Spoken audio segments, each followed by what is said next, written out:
Welcome back to the Archive Network. Aurelius here with Malik, curators of the Treaty Archive. We left Camp David Accords last time on September 17th, 1978. Sadat, Begin, and Carter stood together at the White House, a handshake marking the end of an ordeal and the start of a new era. Today we pick up where we left off. A secluded retreat lasted 13 days, with 3 leaders who had everything to lose. The fate of the Middle East rested on what unfolded behind those closed doors. Camp David became a pressure cooker, simmering with tension. President Carter's moral mission morphed into a high-stakes political gamble. The stakes, they were not just national interests at play, but deeply personal ones. Each decision could alter lives, shape futures, and redefine borders. We could feel the weight of history pressing down. Yet, those stakes were not evenly distributed. Sadat was a true pioneer, but he had to bear the brunt of the Arab world's anger. They viewed his peace overtures as a deep betrayal, a slap in the face to their shared struggle. His vision for Egypt was incredibly daring, yet the pressure on him was overwhelming. He wasn't just negotiating for peace. He was fighting for his legacy, for the very future of his country and its people. Begin didn't see it that way. He came burdened by history. A survivor, yes, but a wary one. His experience taught him that compromises often lead to disaster. The memories of past betrayals loomed large in his mind. We've seen it time and again. Empires thrive on manipulation and deceit, and they sow seeds of doubt among their own. Trust becomes a fragile thing, easily shattered.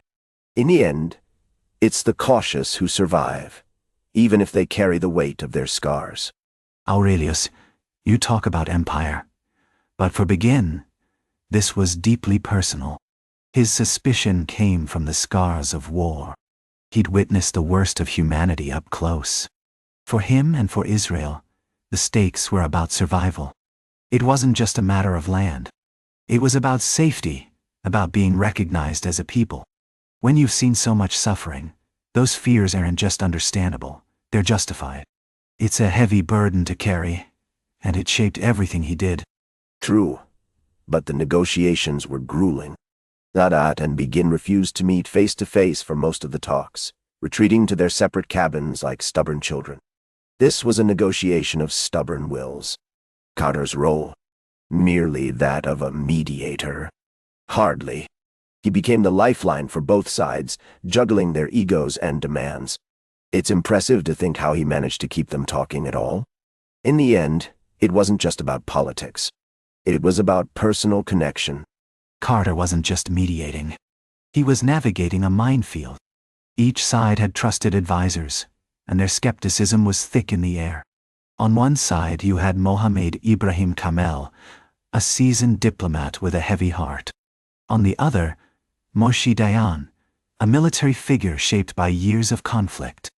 They weren't just representing their nations. They were embodying decades of pain, distrust, and lost lives. The stakes were personal for them, and you could feel the weight of their histories in every word exchanged.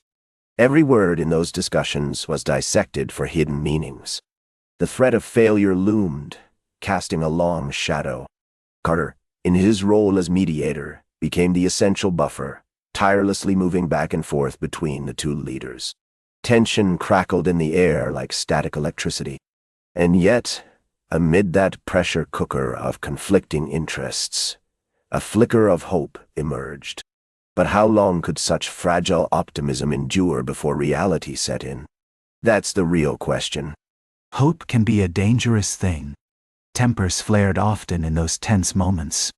Sadat threatened to walk away multiple times, and you could see how deeply he valued his dignity. The fear of humiliation loomed large over him. But Carter's resilience was something remarkable. It held them together, reminding everyone of the real stakes involved, not just for their nations but for the generations that would follow. They weren't just negotiating borders.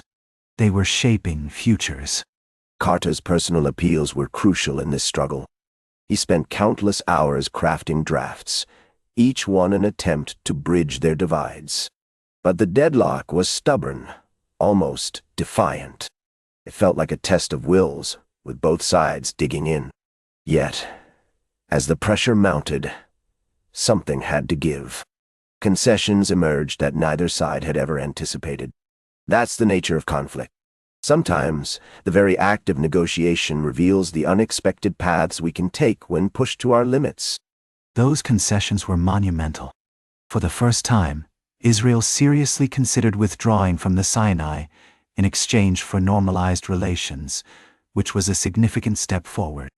Egypt, in return, offered recognition and guarantees of peace, which many hoped would lead to stability. Still, the Palestinian issue loomed large, unresolved and contentious. It wasn't just a political matter. It was about real lives, families and communities caught in the crossfire. The human cost was staggering, and the path ahead remained uncertain. Progress, however fragile, was exhilarating. But one wrong word could unravel it all.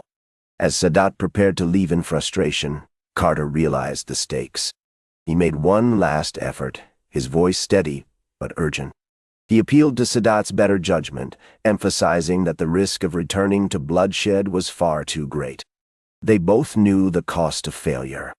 It wasn't just about politics. It was lives on the line. For both men, this moment was everything. That tension was palpable in the air. After nearly 2 weeks of intense negotiations, they finally emerged with 2 framework agreements.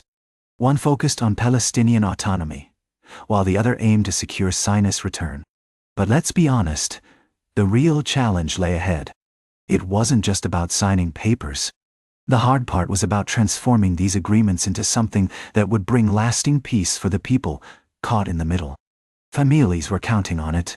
On September 17, 1978, history was made. Begin and Carter stood together at the White House, shaking hands under the glare of cameras. The world hailed it as a triumph of diplomacy, but let's not kid ourselves. That handshake was more of a beginning than an end. We saw hope, yes, but also the stark reality that peace is rarely simple. It's a complex dance, and the steps aren't always clear. This moment was just the first waltz in a much longer journey. That's where we leave it this time. Camp David Accords continues. The story isn't finished yet. Find the full series on the Treaty Archive, part of the Archive Network. We'll be back with the next chapter.